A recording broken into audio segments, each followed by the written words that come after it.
Salut Raphaël, Hello. merci d'être avec nous aujourd'hui. Donc tu es le CEO de la société WeInvest Real Estate Mhm, qui est active dans le domaine du brokerage immobilier. mhm, Tu as été accompagné par Ecofin de 2018 à mhm, mhm. 2021-2022. Est-ce que tu peux nous expliquer en quoi consistait cet accompagnement? Donc d'abord, merci de m'inviter ici. Rapidement, bah oui, je pense qu'Ecofin a joué un rôle important dans la croissance de Hmm. WeInvest. Tu mentionnes 2018, mais je pense déjà en 2017, fin 2017, on était déjà en Ouais, contact. probable.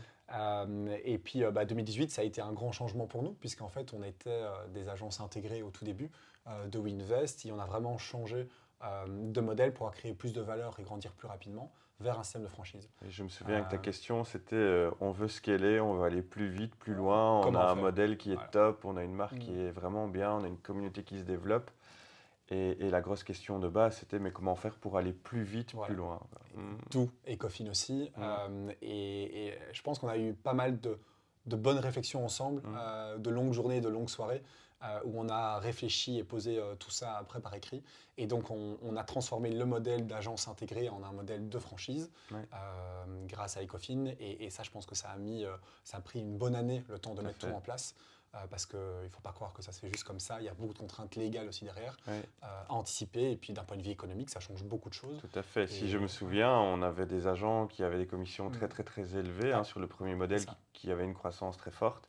On a dû réduire le commissionnement Mm. pour laisser la place aux franchisés aussi. On a perdu des gens. Tout changement implique aussi, Ouais, enfin, il y a des ouais. conséquences, et les conséquences ne sont pas toujours positives, Non, donc c'est plutôt un petit step back pour en faire deux, trois de tout à plus fait, directement.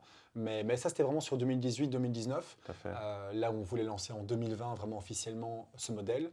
Et puis il y a eu le Covid qu'on connaît tous, et Hmm. le lancement vraiment a été acté passé Covid, donc mi-2020.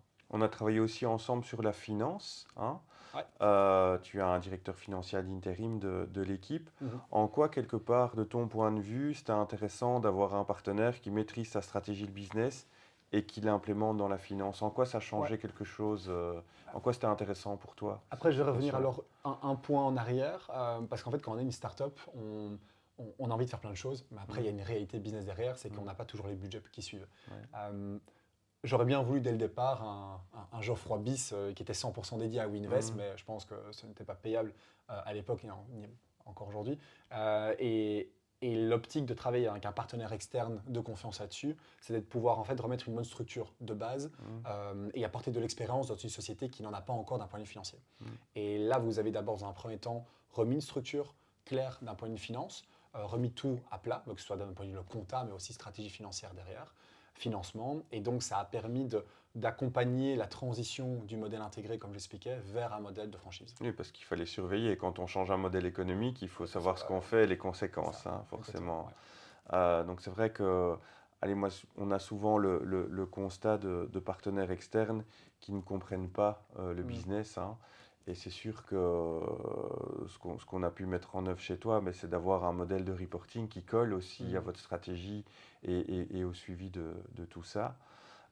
Et puis après, quelque part, l'apothéose, c'était de pouvoir faire cette levée de ouais. fonds, hein, qui est intervenue à un moment délicat, en plein Ah, Covid, pendant, après. mais qui faisait partie de cette stratégie, Tout je à pense qu'on fait. avait mis en place dès Ouais. 2019, de se dire qu'on avait eu cette chance qu'on dégageait pas mal de bénéfices avec la société en 18-19.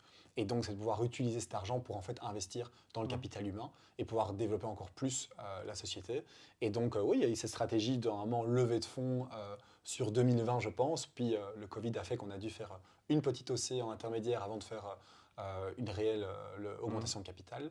Et à ce niveau-là, oui, je dois l'avouer, vous nous avez plutôt bien aidés, vu le résultat en tout cas. Allez, super. Merci beaucoup en tout Merci cas. à toi. Très sympa. Et à bientôt. Yes.